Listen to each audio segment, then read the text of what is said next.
Stop right now and take a closer look at one of the most intriguing words in ancient literature. Open almost any modern Bible, and your eye will naturally glide past a quiet word sitting silently at the end of a line. It sits there unassuming, small, and seemingly unnoticed within the larger text. Most readers have skipped over it hundreds of times without stopping to question its original purpose. That word is Selah. It appears 74 times across these historic manuscript pages. 71 of those occurrences are located directly inside the Book of Psalms. The remaining 3 are tucked within a single chapter of the prophet Habakkuk. There is a fascinating history resting quietly inside these ancient letters. Modern translators often find themselves puzzled by how to render it accurately. Some choose to enclose the word in brackets, others place it down into a footnote. A few translations omit it entirely, offering a substitute, like interlude. Consider that decision for a moment. For thousands of years, dedicated scribes preserved this exact term across generations. They copied it by hand, line by line, counting every letter on the parchment to ensure total accuracy. They refused to remove it, even when they lacked a complete understanding of its exact definition. Yet today, many modern readers slide right past it without a second thought. What if this ancient word offers a meaningful lesson for how we process our busiest days? The first honest truth to accept is that scholars do not possess a single definition for Selah. That lack of certainty might seem like an obstacle at first glance. However, it functions much more like an opening doorway into deeper study. The mystery surrounding this term is not a recent development. In fact, this discussion goes back thousands of years into antiquity. Centuries ago, ancient scholars attempted to translate the Hebrew manuscripts into Greek. When they reached Selah, they encountered a real translation challenge. They rendered it as diapsalma, suggesting a break or pause within the music. In some passages, they inserted it where it was absent, and in others, they left it out. Centuries later, Latin translators chose an entirely different approach, translating it as always or forever. Early synagogue paraphrases also lean toward the idea of lasting endurance. So, right from early history, we are presented with 3 distinct perspectives. Lifted up, forever, through the song. The precise nuance was already complex long before the modern era began. This is where modern studies must remain grounded and thoughtful. It is easy to invent speculative theories around an unfamiliar term. We are going to avoid speculation and focus on historical facts. Hebrew is a structured language built on historical context and linguistic rules. Our approach is to examine the evidence carefully and respect where the historical record rests. Consider the commitment of the ancient scribes who carefully copied these texts. They acknowledged that they did not fully understand every nuance of the word either.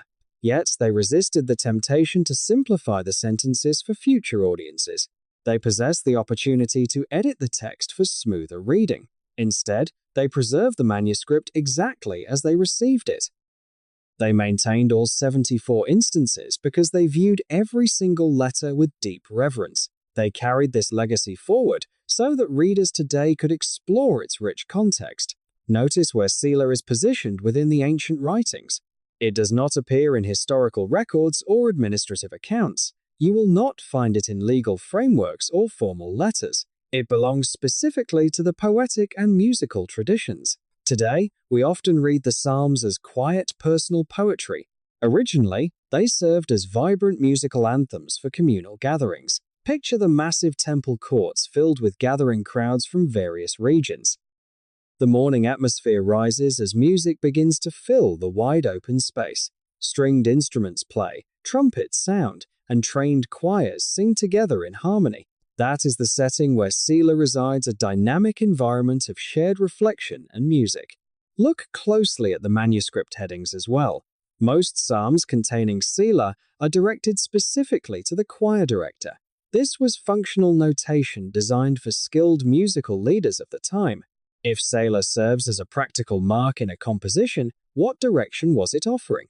The answer becomes clearer when examining the visual concepts within the Hebrew root words. Hebrew terms are often connected to clear physical imagery. The primary root of Selah relates to raising, lifting, or exalting. It shares connection with the imagery of building up a raised road across uneven ground. Picture constructing a firm, elevated pathway so travelers can pass through difficult terrain smoothly. When Selah appears, it acts as a signal within the music to lift the voice and elevate the tone. It encourages the gathering to pause and lift their thoughts higher before continuing. If that were its only layer of meaning, Selah would already be a remarkable term. However, another meaningful concept exists within the same root family. It also connects to the action of balancing an object on a scale to measure its weight. Notice the thoughtful balance between these two perspectives. One represents energy, joy, and rising sound. The other represents quietness, steady focus, and balance. It pictures a scale coming to rest as its true value is measured. This is where the well-known interpretation originates, a deliberate rest written into the music. It introduces a purposeful pause into the passage so the preceding words can settle deeply. Ancient Hebrew poetry relies on parallelism, presenting an idea and expanding upon it gently. This style invites the reader to take time rather than rush through the lines. Now we can appreciate two complementary themes, to lift higher and to pause and reflect. One encourages the choir's expression to rise, while the other invites a thoughtful silence. For years, scholars debated which single interpretation was the exclusive answer. Modern textual studies suggest we can appreciate both aspects together. If Selah were merely a standard musical cue, it would appear only at predictable section ends. Instead, it frequently occurs at key transitions within the text itself. It sits right at the pivotal moments where the theme shifts direction. Take Psalm 3, composed during a moment of intense personal difficulty and stress.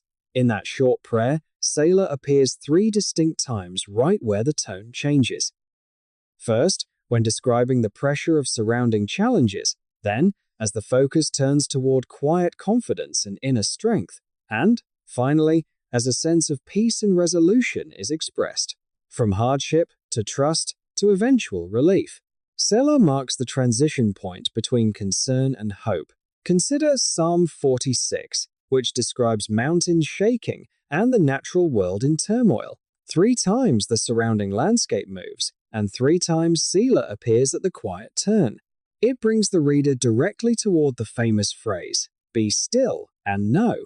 The word does not simply break the rhythm, it highlights the moment where calm enters the storm. A similar structure unfolds within the historical book of Habakkuk. The writer expresses deep concern over conflict and unfairness in the surrounding world. By the 3rd chapter, that struggle transforms into a reflective song with 3 Selah markers.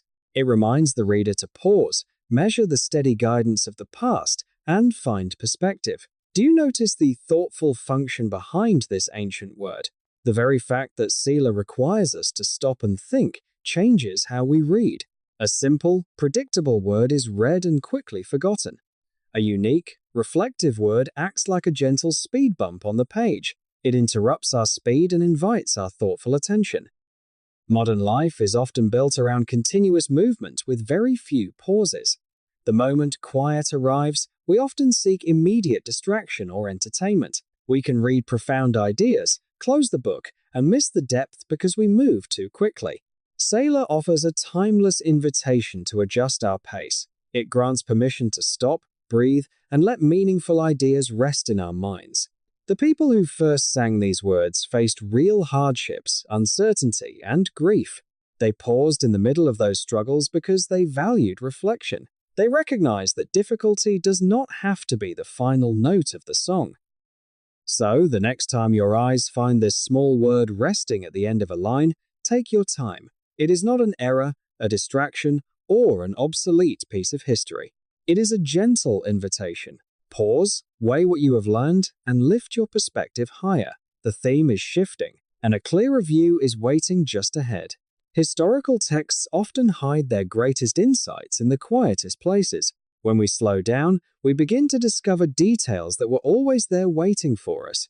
Ancient scribes understood that true wisdom requires patience and attention. They dedicated their lives to preserving every letter so future generations could learn.